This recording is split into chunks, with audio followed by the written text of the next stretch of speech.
Thank you all for coming out today. I know it's cold, so I really appreciate you giving up your time to come out. My name is Elizabeth Scott, and I'm running for state representative in the 21st District because I believe in a smaller, smarter government. Within that framework, we will improve jobs, schools, and fiscal responsibility. Check out Elizabeth4state.com, Elizabeth4state.com, to learn more. I've been asked to speak today on the topic of freedoms slipping away when government gets too big. Can everybody hear me? Yeah. In Governor Gregoire's first 4 years, our state saw an increase in revenue of 20%. In the same 4 years, our state spending increased by 32%. It is this pattern of overspending that has given us our $2.8 billion deficit. Our state legislature's solution is to raise taxes and use federal stimulus money. But using Obama bucks to partially plug the hole temporarily only transferred power from our state to the feds. Federal money always comes with thick strings and tighter control, and we know that federal money is still from our pockets and our kids' and grandkids' pockets. These new higher taxes in our state are an additional loss of freedom because your money represents hours of your life that you spent earning it. When government takes more and more, they're taking more of your life energy, and they decide how to spend it, not you. But big government not only steals liberty, it doesn't work. That's right. Did you know that a school principal in Washington State now controls only about 1/20th of his budget? And only 59 cents of every education dollar actually makes it to the classroom, according to the Washington Policy Center.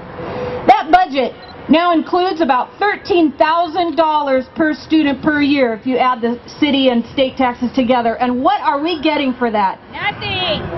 A high school graduation rate of 70.9% up in Snohomish County. It's probably the same here.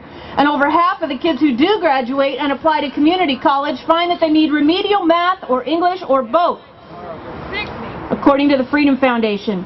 Big government is stealing our students' time and energy. As a state representative, I will work to give principals control over their curriculum, budget, and personnel. That's good. Come on. I will work to let parents choose the school that their children will go to. I will encourage letting competition work so good teachers will earn a good living. Academic standards will be raised to the parents' and employers' expectations, and our students will be globally competitive. Education is of paramount importance according to our state constitution, and we demand to get our money's worth.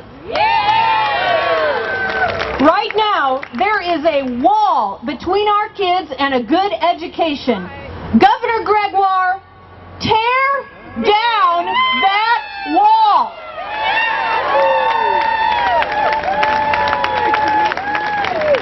Big government is also stealing our jobs. Last summer, our state was ranked the 40th best place for business by Chief Executive Magazine due to our high taxes.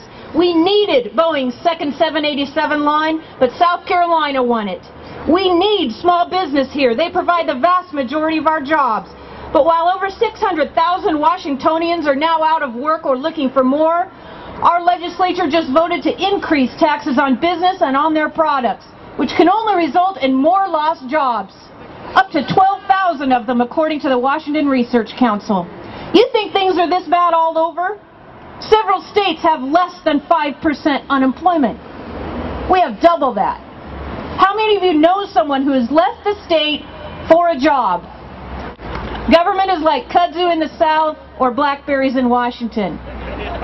It's naturally invasive and it needs to be cut back from time to time. This is that time. But these days, our government is more like Audrey, the man-eating plant in Little Shop of Horrors, growing larger and larger by the minute. In fact, 32% in 4 years.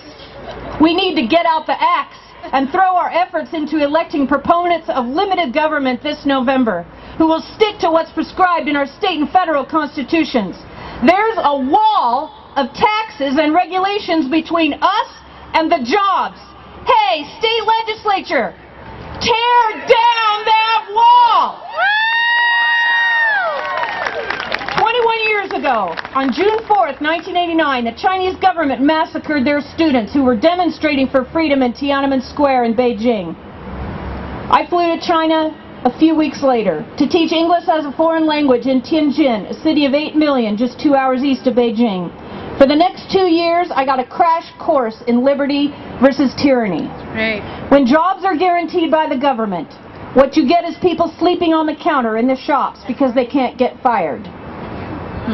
And college students being sent away from their families to a job assigned by bureaucrats in a remote part of the country. When your heat is guaranteed by the government, what you get is heat from November 15th to March 15th, no matter when the snow comes. And only if you live in the coldest part of the country. When health care is guaranteed by the government, what you get is a dirty, crowded hospital with people sleeping on the floor and their relatives bringing in meals and changing their bedpans because there aren't enough nurses. In China, I was advised to bring 2 hypodermic needles with me everywhere I went because the hospitals reuse needles to cut costs. When your food is guaranteed by the government, you end up with a lifetime supply of cabbage piled up in the streets and distributed by the wheelbarrow. No kidding. Because, you know, government is so efficient and timely, aren't they? You know, socialism is not really about spreading the wealth. It's about giving most of the wealth to a few bureaucrats at the top. Yeah. And everybody else ends up moving toward being poor and miserable. Isn't it ironic that while China is now enjoying the benefits of more and more free market capitalism and their people are growing wealthier and healthier, we in America are sliding backwards, weighed down by bigger and bigger government? I ask you, are you better off than you were 4 years ago? No! That's because our state and federal governments, with their unprecedented spending, have put a wall of debt between us and real progress. Hey, Mr. Incumbent, tear down that wall! I am Elizabeth Scott, and I need your support. I know most of you can't vote for me, but I came here because you can still help me win. We saw with those East Coast elections, when we all band together, we can get a good, solid conservative in office. Not that I would count Scott Brown as a good, solid conservative, but he served his purpose. I've doorbelled 1,000 homes in Mukilteo and Edmonds already. I've raised $24,000, mostly from individuals in the district, unlike my opponent. And I'm honored to have received the endorsements of Attorney General Rob McKenna, Wayne Perryman, Dr. Art Codet, John Koster, Val Stevens, Mike Hope, and many of our neighbors. Any American citizen can contribute at ElizabethForestState.com. Elizabeth4State.com. And I'd like to invite all of you to come to a party on July 23rd in Linwood. We're going to have a really fun fundraiser, and Attorney General Rob McKenna will be our guest of honor. So get on our email list at ElizabethForState.com, and I apologize for not hanging around to speak with more of you, but I'm giving a separate and different speech up in Everett at their tea party in about 1 hour. Thank you. God bless America.